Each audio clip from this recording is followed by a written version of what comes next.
वक्त हो गया है अब की बार किसकी सरकार का।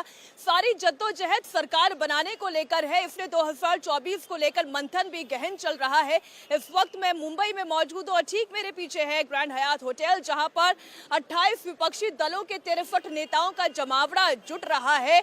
फोटो ऑप भी हुआ है, तमाम दिग्गज नेता विपक्षी दलों के एकजुट हुए हैं और चर्चा कर रहे हैं कि 2024 को लेकर कैसे नरेंद्र मोदी को काउंटर किया जाए, कैसे जीत हासिल की जाए, कैसे बीजेपी को हराया जाए। लेकिन इसी बीच एक बड़ी खबर आ गई, जिसके बाद यहां पर क्या इंडिया अलायंस में भी बातचीत में एजेंडा कुछ चेंज होगा। बड़ी खबर यह है कि प्रधानमंत्री नरेंद्र मोदी ने, सरकार ने पार्लियामेंट का एक स्पेशल सेशन बुलाया है, विशेष सत्र बुलाया है और सितंबर में 18 से लेकर 22 तारीख को यह स्पेशल सेशन बुलाया गया है। 5 दिन का ये सत्र इस लिहाज से महत्वपूर्ण हो सकता है कि प्रधानमंत्री नरेंद्र मोदी कोई बहुत बड़ा फैसला ले सकते हैं और कहा यह जा रहा है कि वन नेशन वन इलेक्शन को लेकर सरकार फैसला ले सकती है। वन नेशन वन इलेक्शन यानी कि एक देश एक चुनाव।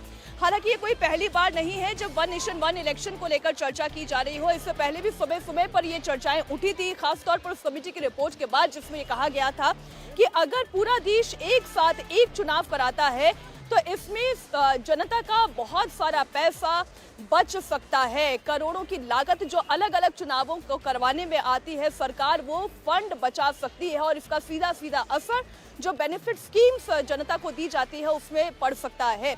लेकिन जो ये फैसला लिया जा रहा है, क्या ये वन नेशन वन इलेक्शन को लेकर इंडिया अलायंस के यानी विपक्षी दलों के इस गठबंधन की भी चिंताओं को बढ़ाएगा? इससे जुड़े हुए तमाम रिएक्शंस भी आने लगे हैं, चाहे मल्लिकार्जुन खड़गे हों या फिर हम आम आदमी पार्टी की बात करें। आम आदमी पार्टी के नेता संजय सिंह से जब ये पूछा गया कि क्या वन नेशन वन इलेक्शन सरकार लाने जा रही है, इंडिया अलायंस इसके लिए तैयार है, तो संजय सिंह ने सबसे पहले क्या कहा, आइए वो आपको सुनाते हैं। देखिए, ये चर्चा चलाई जा रही है कि वन नेशन वन इलेक्शन का कोई बिल पास करने के लिए सेशन बुलाया जा रहा है।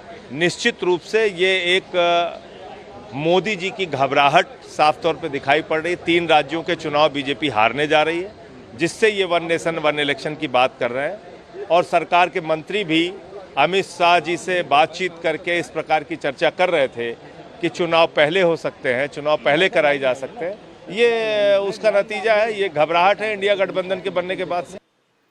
दरअसल दिसंबर 2015 में लॉ कमीशन की ओर से एक रिपोर्ट पेश हुई थी, जिसमें वन नेशन वन इलेक्शन को लेकर इस कमीशन का कहना था कि अगर पूरे देश में एक साथ लोकसभा और विधानसभा के चुनाव करा दिए जाते हैं तो इससे करोड़ों रुपए की बचत होगी और साथ ही साथ ये जो बार बार चुनाव करवाने में बार बार आचार संहिता का लगाना और इस वजह से डेवलपमेंट वर्क्स का रुक जाना ये होता है, इससे भी बचा जा सकता है। और उन्हीं को ध्यान में रखते हुए ये सिफारिश की गई थी कि पूरे देश में एक साथ चुनाव करवाए जाएं।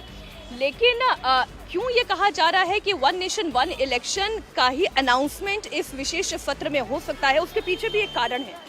दरअसल इतिहास ये गवाह रहा है कि जब भी पार्लियामेंट का स्पेशल सेशन बुलाया गया है, कुछ बहुत ही महत्वपूर्ण हुआ है। अब तक केवल 4 बार, अभी तक की पार्लियामेंट्री हिस्ट्री में केवल 4 बार ही पार्लियामेंट का ये स्पेशल सेशन बुलाया गया है, जिसमें से एक सेशन आपको ध्यान है कि जीएसटी जब लागू करनी थी तब मिडनाइट सेशन बुलाया गया था।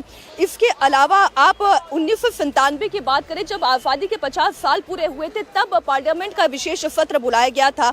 इसके अलावा राज्यसभा में जब राष्ट्रपति हरियाणा में जब राष्ट्रपति शासन लागू करना था, तब राज्यसभा में विशेष सत्र बुलाया गया था और वो दौर था 1991 का। और सबसे पहली बार 1977 का वो दौर था जब पार्लियामेंट का विशेष सत्र बुलाया गया था, जब नागालैंड में राष्ट्रपति शासन को मंजूरी दी गई थी। और अब चूंकि 2024 का चुनाव बहुत ज्यादा दूर नहीं है, एक तरफ इंडिया अलायंस की ये बैठक चल रही है, गठबंधन में मंथन चल रहा है कि किस तरीके से 2024 की रणनीति तैयार की जाए, सीट शेयरिंग का फॉर्मूला क्या होगा, संयोजक कौन होना चाहिए, प्रधानमंत्री नरेंद्र मोदी के सामने उतना स्टॉलवर्ट चेहरा और कौन हो सकता है जो विपक्षी दल, जिसके पीछे सारे के सारे विपक्षी दल चलने के लिए राजी हो जाए, एक अम्ब्रेला के नीचे आ जाए। और इसी बीच ये बड़ी खबर विशेष सत्र से जुड़ी हुई, क्या वन नेशन वन इलेक्शन का अनाउंसमेंट हो सकता है? इंडिया टीवी हर वक्त हर जगह डाउनलोड करने के लिए सर्च करें India TV news Google play store या ऐप स्टोर पर।